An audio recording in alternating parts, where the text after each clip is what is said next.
제10편 박도사의 스승, 청어선사. 제산이 계룡산 시절 스승은 청어선사였습니다. 청어선사는 박도사의 일생에 가장 강력한 영향을 미친 인물입니다.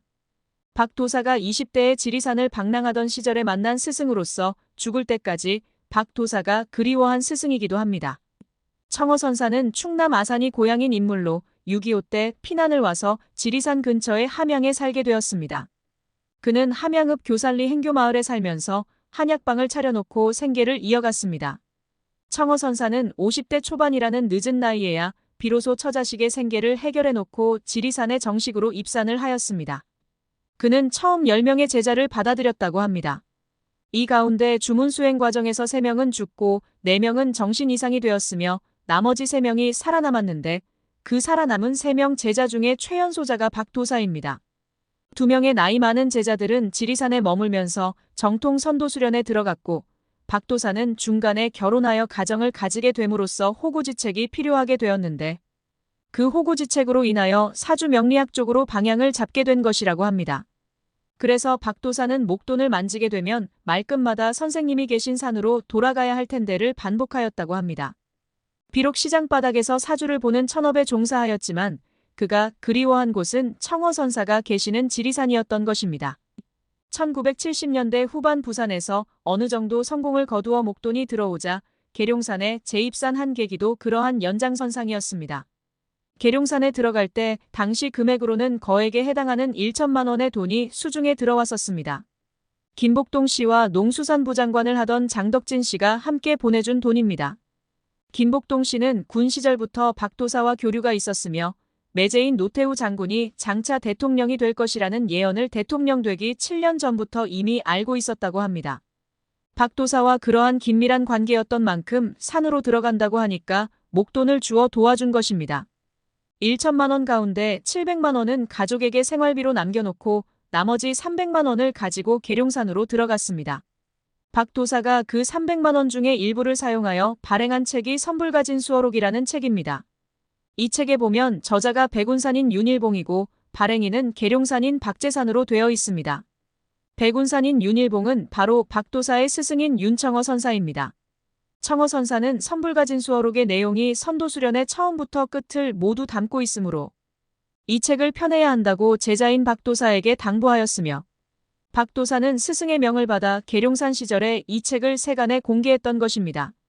박도사는 사주 명리학계에 있어서 근래 100년 이내에 가장 예지력이 대단했던 분입니다.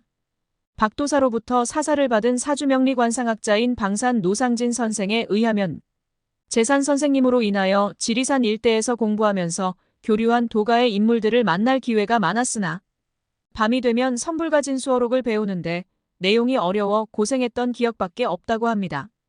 그리고 선생님은 술과 줄담배를 즐기며 식사를 제때 안 했던 대꼬챙이 성미로 몸이 허약했다고 합니다. 건강상 하루 15명만 보시는 바람에 예약이 6개월 이상 밀렸으며 사주풀이를 할 때 아무 말 없이 간명지에 인생의 고비마다 이정표로 삼으라는 의미로 풀이를 적어주셨다며 방문객은 제산 선생님이 몇 살에 무슨 띠를 만났다는 것을 적어 나가시는 걸 보고 깜짝깜짝 놀랐다고 합니다. 방산 선생은 박도사의 친필 간명지를 갖고 있었는데 정치인과 기업인 3천여 명가량이 된다고 합니다. 간명지 중 눈길을 끄는 것은 제산이 남긴 외아들 박창안의 것입니다.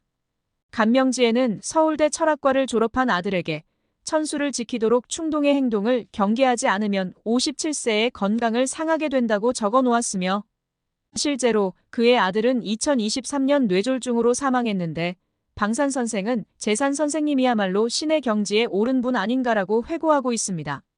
하지만 박도사 전체의 인생을 두고 볼 때 장덕진 장관과의 만남에서 비가 올 것이라는 것과 박정희 대통령과의 만남에서 유신의 결말에 관한 그 예언은 입 밖에 내지 말았어야 했습니다.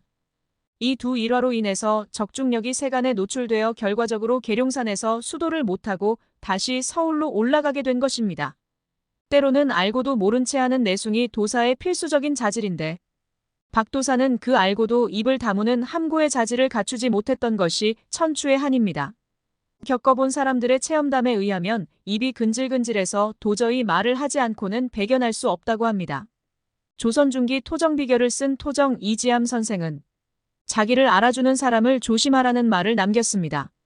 남자는 자기를 알아주는 사람에게 목숨을 바친다는 말도 있지만 자기를 알아주는 사람을 조심하라는 잠언도 있다는 것을 염두에 두어야 합니다. 명철보신, 즉 이치에 밝고 분별력이 있어 적절한 행동으로 자신을 잘 보호하는 것을 할 줄 알아야 합니다. 제11편으로 이어집니다. 구독과 좋아요 부탁드립니다.